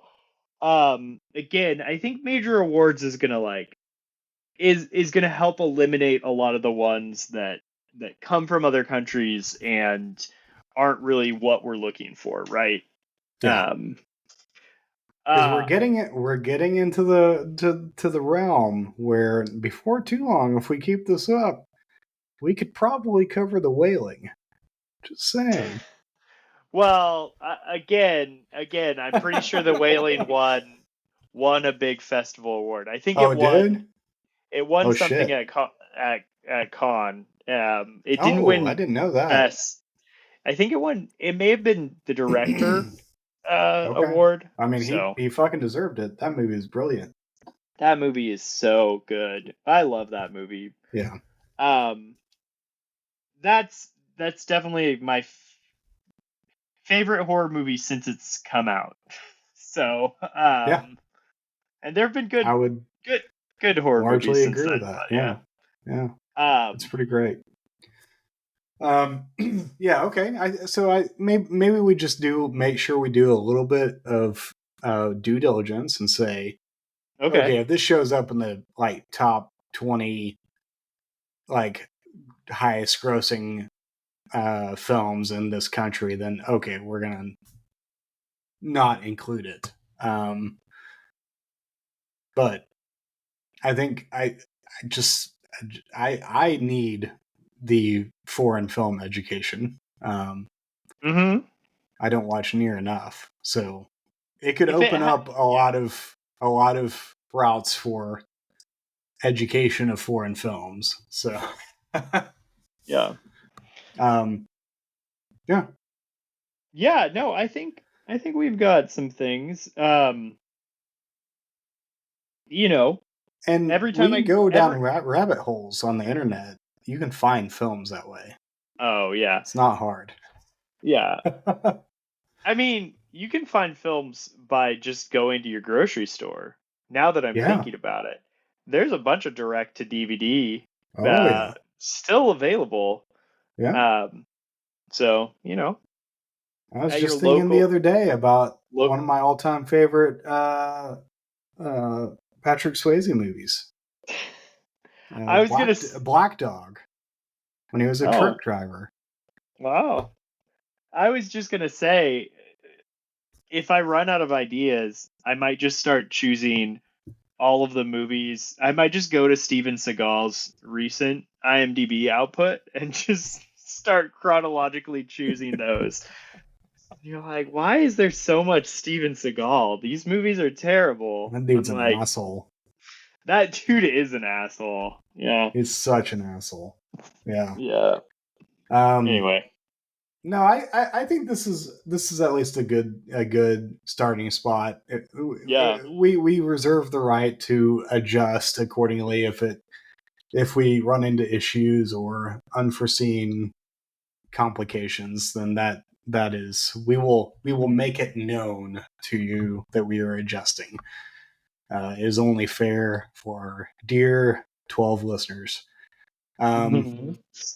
And so, yeah, I think this is a good spot, and I feel like this will give us some room to kind of play around and see what kind of messiness we can get into. Because I'm kind of excited because yes, I love seeing movies I love again, Yeah. but I Who would doesn't? love to see movies I've never seen and that end up being I, really great. I'd love to see movies that no one has ever seen. I mean, yeah, I would love to Yeah. see that. I don't think it exists. Someone's seen them. I know, but we're getting into that realm. Uh, and you know what? More often than not, I'm sure this is going to end up turning out terribly. Oh yeah, And yeah. with that in mind, I'd like to transition to the movie Crater that Lake we Monster. the Crater Lake Monster. Okay, Jameson. I feel like you've teased this a little bit on Discord. You said that you brought this movie to attention based on something that I wrote that I believe we referenced in the Be Kind Rewind episode. But Mm-hmm. I sent it to you again, and you kind of, I assume you glanced at it again to kind of, okay, then you didn't. So I I did appreciate not. you reading my writing. I am not at all offended that you do not check your past writing and read it over and over. I'm just kidding.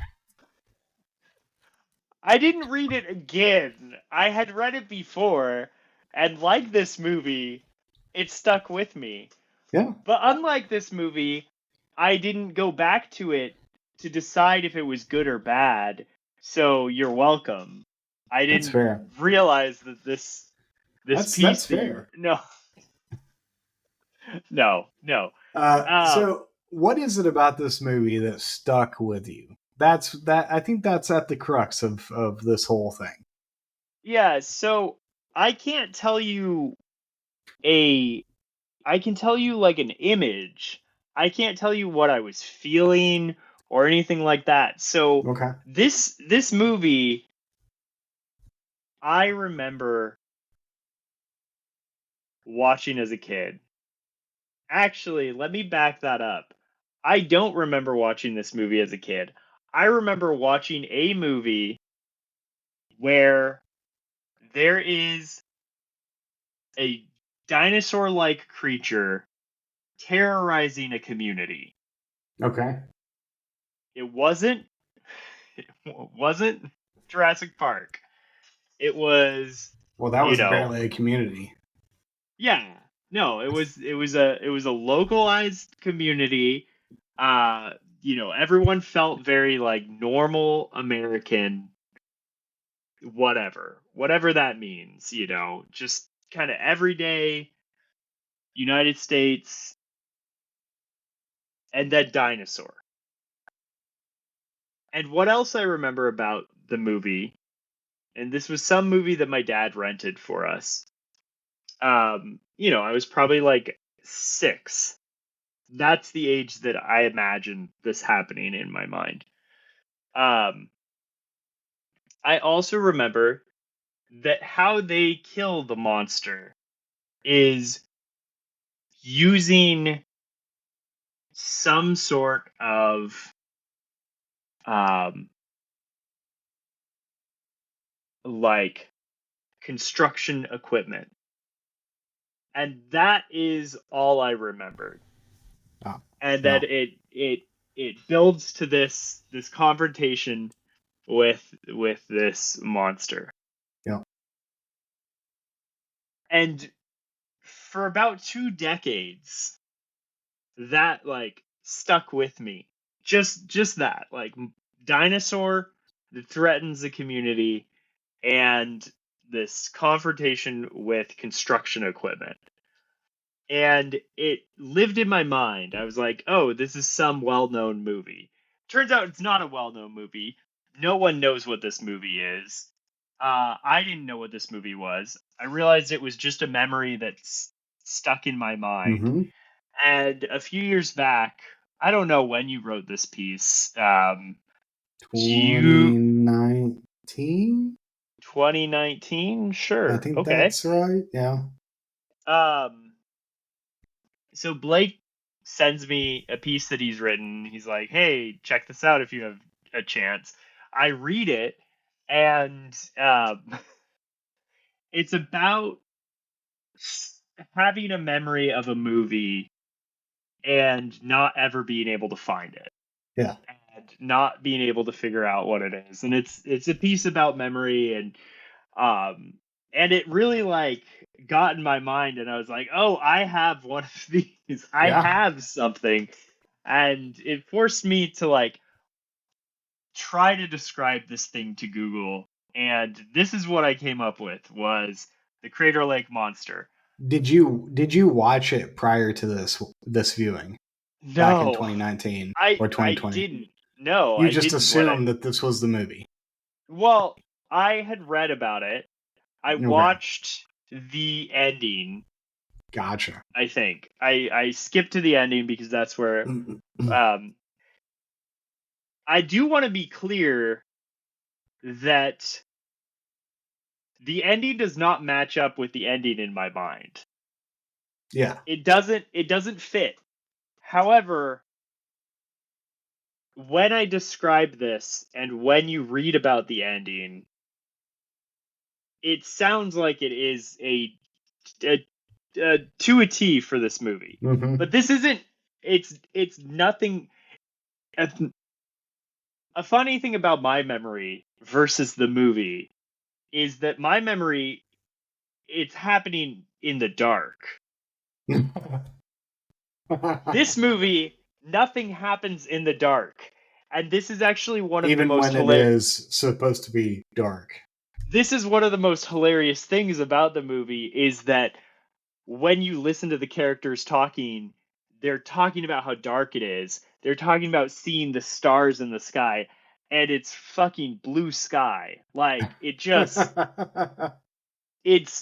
so poorly made. And we were talking about this movie in the book chat, and one of your friends, Ian, had mentioned that apparently they had meant to darken the scenes, but just ran out of money and never did, or something like that. And so now it makes sense that they recorded it with this script that was assuming that it was going to be dark when it's released. That makes sense, yeah. So it's pretty funny. And it's pretty funny now, like thinking about this, that my memory is in the dark. The last piece of information where I think that this film is the film that I saw as a kid. Mm-hmm. The other thing that's like compelling me towards that side is that the Crater Lake this movie is talking about isn't the famous Crater Lake that is in Oregon. That's a beautiful, beautiful national park. Yeah. Go to it if you get a chance. It's really, really beautiful. It's not that. It is a crater lake that is in Susanville, California, which is probably most famous for having a prison. But actually, I think two prisons in Susanville. But it is a Northern California community above where I live, probably about an hour and a half, 2 hours away from us. Mm. And it was one that my dad would travel to for work very commonly. And so I can imagine that my dad was proud of the fact that there was this local film that was filmed in the area, and probably rented it. He probably thought it was garbage too, but he was probably like, whatever, you guys can watch it. You guys are kids. You don't have taste. Yeah. So this is the reason why I think that it is the same movie, but I guess I'll still not really know. Well, I mean, that was kind of the point of the piece, is that, I mean, sometimes the movie in our head is different and sometimes better because of our interaction, our memory, and how it shapes it and forms it and whatnot. Because we basically create a whole story, a whole new story out of something that we saw at one point in our lives. So that is the basic point, was me talking about how technology is quickly deleting that ability to I mean, not completely. We still do this. Like, our memory is always going to do this, but technology allows us to see these movies over and over again a lot easier than we used to be able to.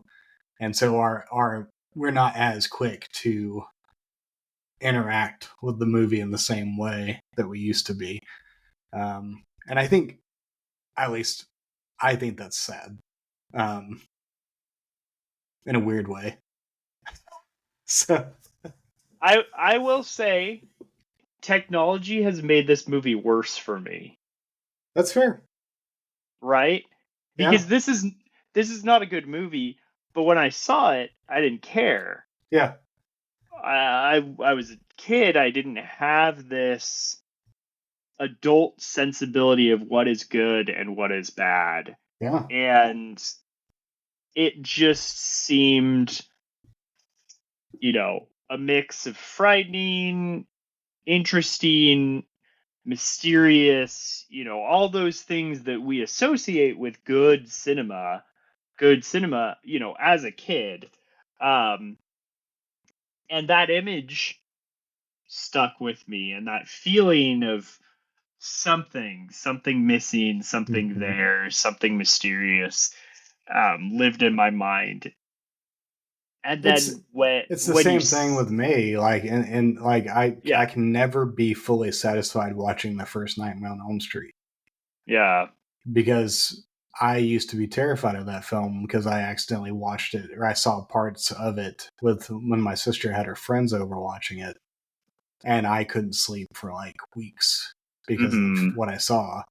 And it never quite, ever since, every time I've watched it since, I like it, but hmm it's not what I remember, and it doesn't have that visceral terror uh, hmm inherent. It's actually goofier and funnier than I remember it being, and that kind of lessens it. So I kind of get that. yeah, It hasn't helped the legacy of the film in my yeah. mind. No, watching this, I almost feel foolish for how I felt, right? I'm Yeah, like, oh, exactly. you dumb fucking 6-year-old. Like, You what idiot. what were you thinking? Um, but Ye of yeah, little no, taste. yeah, love it. No, but yeah, it's just a perfect example of how this technology, this ability to keep everything, Mm, makes things worse. yep. Which is interesting. Um, yeah. Instant recall is not always a good thing. Yeah. So Blake, did you have any thoughts on this movie that we haven't covered? It's not good. It's not good, but there were certain elements of it that I found at least to be choices. Um, I particularly enjoyed the random guy killing people in a liquor store Oh storyline. yeah, Um, guy that just comes into the picture like halfway through the film and wakes up, and you think that this guy is probably a truck driver or something like that, and the next thing you see is him, he walks into a liquor store and he doesn't want to pay for his liquor, so he shoots the fucking guy at the counter and then shoots a woman who comes in the yeah, door, and you're like, okay. And he ends up getting killed by the dinosaur, but he's like, that is his arc. Like, he wakes yeah, up one morning and he kills a couple people and then he gets killed. And you're yeah. like, It I don't it's know what to do with this. Like, it's like the writers were thinking, okay, we need a character that no one is going to feel attached to when the monster chomps it down. yeah, yeah, And so you create a completely amoral, you know, yeah, yeah. uh Okay, so nobody. I guess this is a good time for a hot take. Okay, hot take. This is the hot take I was telling you I was going to bring up. Um, okay, Jameson, you're a well viewed horror fan as well as Okay. I am. What is the advent of the slasher film? What did it bring as far as the narrative structure goes? What did it bring to horror according to popular history of horror film? What what did it bring to horror? So, like, narratively, like what is it known for? Like, what is the general gist of each slasher narrative? Like putting this into I'm asking this. This is simpler than you're I trying to make it know. out to I'm be. I'm I'm trying to figure out the question. Okay, I so here it I is. feel Here like it I have a is. pop quiz. Yeah, Is it? no. Don't worry. A killer goes after one person at a time throughout the film, killing them. Yes. Yes. And then there's usually someone who survives by the end. It's the final girl, usually. Final girl, yeah. Okay. So that is the basic gist of that is what slasher film brought, quote unquote, brought to the horror genre. My take is it was doing the same thing that tons of films were doing before it. Including this film, in that it's just another slasher film. Except it has a dinosaur, and it goes around, and it kills one person at a time until, one person or a group of people survive by the end because it's been killed, or it's disappeared, or whatever. The same narrative structure. Sure. The villain is different, yes. And I would say the actual beauty of slashers is not about that. It's about the type of person who's doing the slashing. It is a potentially non-human slasher. Yeah. Or seemingly non-human because they keep coming back movie after movie after movie.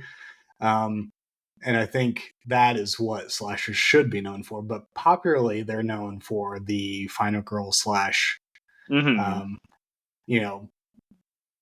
teenagers have sex, they get killed, they are nude, they get killed, but it's the same narrative structure.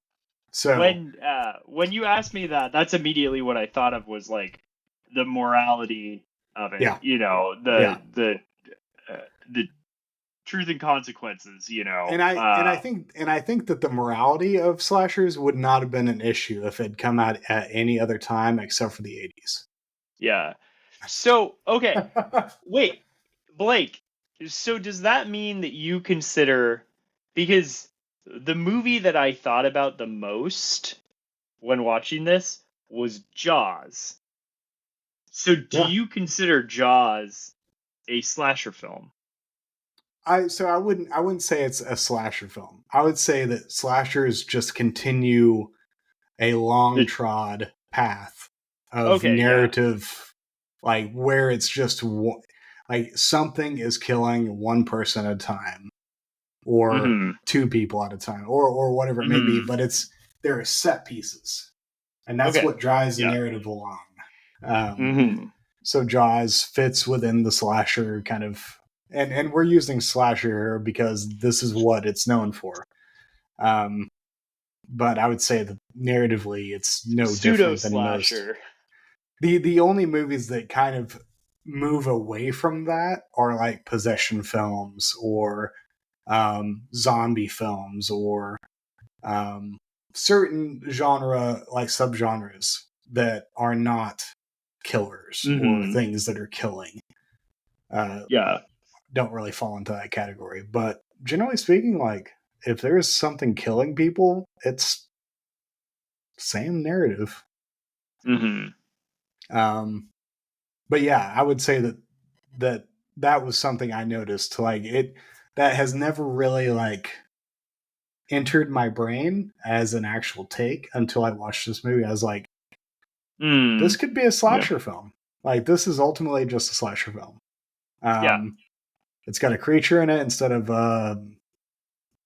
man-shaped void, but the action is still being. It's a dino-shaped void. It's a dino-shaped void. The other thing I want to note about this movie is whenever you have I'm guessing they're rich couple that rent the boat and they experience the dinosaur and they're found by the two goofy Southerners. In California. The state that they find that couple in, I found to be the most unique element of the whole movie. Okay. And it's because the guy is resting his head in the woman's lap and she is just like curling his hair as he sobs in her lap. I didn't notice that. I need to. Well, no, I'm not gonna go No, back. you're not going to go back and watch that. But I kid you not. It's just this weird little set piece, and you're like, is she trying to like? I wonder what she was thinking whenever she was doing this in the scene. Like she's just playing with his hair. Like it's just like, and I was like, I'm so confused right now. She's also the one that says the line about the stars. Yeah, So I'm pretty sure that everything she did on camera was specifically told by the director that's to fair. do. And That's she fair. just took, you know, the the You know what she commands. did? She took her money and she ran. And you know what? I Good for her. I hope I hope people got paid for this. I hope so too. All right. Um, yeah, but that's really all I got. I mean, it's I will say the ending was really nihilistic. Yeah, I it's mean, pretty. it's a weird final shot. You see the dead hillbilly with the dead dinosaur, and then you see the Yeah. sheriff walking off into the distance, and you're just like, I guess that's as good a place to end it as any. Yeah. And the ending, I feel like the final music is kind of weird too. Like it's a Oh, the tonal music is shift. weird throughout this whole movie. The music It's is like, weird. Not great, but yeah. yeah, it's weird. Like there were some choices made on the scoring of this film. This was made by a free man. Yeah, yeah, I, a free man. at least we can say that, right? He took nothing from no one. He was like, I'm going to make the film the way I want to goddamn make it. This is this is how a film is made. This is a film. This is my film. And this is the film that will be released. Yes. So, yeah. Well, yeah. But you know what? I'd never seen it before. So I'm just going to add that notch to my belt. And now I can say I've seen Crater Lake Monster. You're still gonna call it the Monster of Crater Lake in a year, Yeah, but that's true. yeah, Whenever I we will. whenever I we will as talk about well. this episode, I will call it that inevitably. So, We will forget. Yeah. yeah. So, anyways, but yeah, All right. Well, got anything else, Blake? I would like to wish our listeners a Merry Christmas. I was thinking the same I thing. I hope that they listen to this on Christmas, unless you're going to see Nosferatu, and I totally understand. So if one or the other has to be done, I probably Nosferatu would be probably good, and then you can listen to us tomorrow. Yeah. So I was thinking a really good vampire character yeah. who has short-term memory loss could be I forgot to instead of Nosferatu. um, okay, so just a real quick question. Because I feel like Nosferatu is like for horror fans, it's like the film of the year, anticipation wise. Sure. Robert Yeah. Eggers, the remaining A24 director that I can still stand, that I think makes films that are really great. What is your favorite vampire film? Oh, what favorite vampire film? Mm, Um,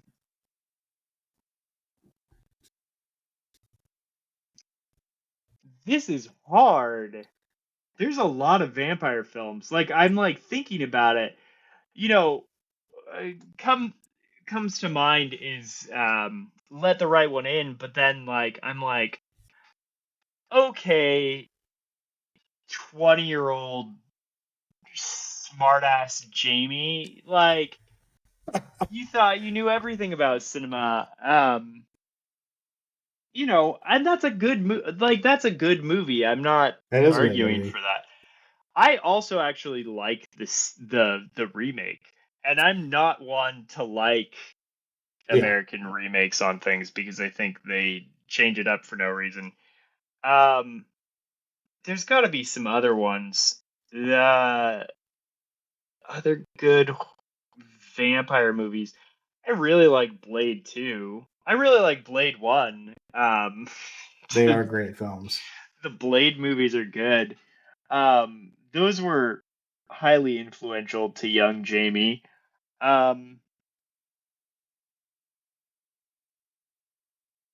yeah, I think those are the ones that come to mind right now. Shadow of the Vampire is really Oh, good. it's so Speaking good. of speaking of Nosferatu, Nosferatu. Yeah. um, sorry, I keep calling it Nosferatu because of my dumb joke. I keep, you know, I've uh, heard people say it Nosferatu. I've heard uh, Nosferatu. I've heard Nosferatu. I don't think there's a correct way. but but we did recently watch the original Nosferatu, and it wasn't good. Uh, uh, Whoa! that's my hot take. Whoa! Wow! I don't Okay, know about that. I love me some original Nosferatu. people are going to be like, well, for the time it was. I think, if we're being honest about horror movies from 100 plus years ago, Uh huh. Cabinet of Dr. Caligari kicks Nosferatu's ass. Oh, for sure. For Just sure. This is out of the not, water. yeah, yeah. Like, Caligari is one of the greats. Yeah, and yeah. there's no, So I would agree with that. But anyway, I'm I saying, like, I don't come know. on I now. feel I feel like I've seen silent films that I like, and I'm like, oh, this is moving, this is good. Hmm. I'm all for this. It didn't do it for me, dude. It Okay. didn't do it for All me. right. So So, have you seen the movie Vampire? Same time no, period. no. That I is my need. all time favorite, Yeah. Okay. and I will be I pretentious about it. I have no qualms. I will say that the other one that comes to mind, and I wouldn't say it's as good or probably great, but it's the one that I think about most often, is The Hunger with David with David Bowie. Bowie. Yeah, I have And it tried to was a watch that Scott one. film. Yeah, Tony, right? Yeah, Tony Scott. The good Scott. Um, I kid. Although his late output was way better than his brother's. But rest in peace, Tony. Um, but yeah, The Hunger is great. Okay. All right. I need to catch I that still have one. not seen. I have not seen Near Dark, so y'all can give me shit for that. Uh, you can give me you. I will throw my body on your body to take all the shit by saying Near Dark Overrated. isn't. It's overrated. Yeah, Okay. All right. especially the original one. Yeah, it's overrated. There was a remake. I'm getting The that only one mixed I up. know of. The only one I know of is the what's her name? Zero Dark 30 lady. Point Catherine Break lady. Bigelow. Yeah, Yeah, Bigelow. Catherine Bigelow. She's the only No, one no. I. That's the Yeah, Bill Paxton Industrial yeah. Vampires. No. Okay, now I'm getting. I have seen that one. I was And is it thinking of good? another movie. No, this one is So also overrated. you will still put your body I'm over my body and still take the. putting my Okay. body. Yeah, All that right. one All is right. also Okay. Good overrated. to know. Um, and I don't have anything against Bigelow. I think I was actually like I had watched the whatever won the big award and I liked it. The Bomb movie. damn it. Why can't I remember anything? Oh, Hurt Locker. Hurt Locker. I like the Hurt Locker. I thought it was good. I'm glad it beat the shit out of Avatar at the Academy Yes, Awards. always, for sure. Very grateful for that. I would And take Ari Aster movie out over Avatar. I was riding high on that, and I was like, "Oh, I'm very excited to see Near Dark," and I just didn't do it for me. So yeah, that's yeah. fair. Are you a Lost Boys fan? No. So I never was either, but I rewatched it probably about 2 or 3 years ago. I actually kind of enjoyed it. It was better than I remembered. I lived in Santa Cruz. Sorry, Santa Clarita, or whatever they call it in that movie. Yeah, I think they call it Santa Cruz. No, they don't call it Santa. They don't call it Santa Cruz. I remember this fact. They call it something different, but it's filmed in Santa Cruz. Gotcha. I've been to a lot of those places. Like, I lived there for like 5 years. Every year they would show it at the boardwalk. They would have a showing of it, and I missed it every year. So I think I missed my opportunity to fall in love with it as an adult. That's fair. So I mean, I wouldn't say it's not one I would want to watch a lot or anything, but I was writing something with some friends on it, and so I watched it, and I was like, yeah, it's not bad. I mean, I think I wrote one of the most homoerotic pieces of writing I've ever written for that movie, about the sax guy. But other than that, yeah. Anyways, you know what? In the spirit of Nosferatu, I wanted to ask that question. No, I'm gonna put my foot down and give a shout out to Dracula Dead and Loving It. That is a great film. I actually came up with that in my head earlier on, and I did not speak it. Yeah.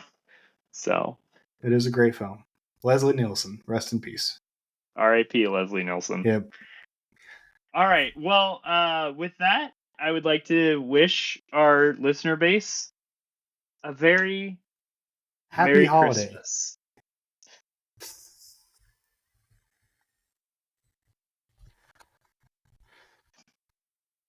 Hanukkah.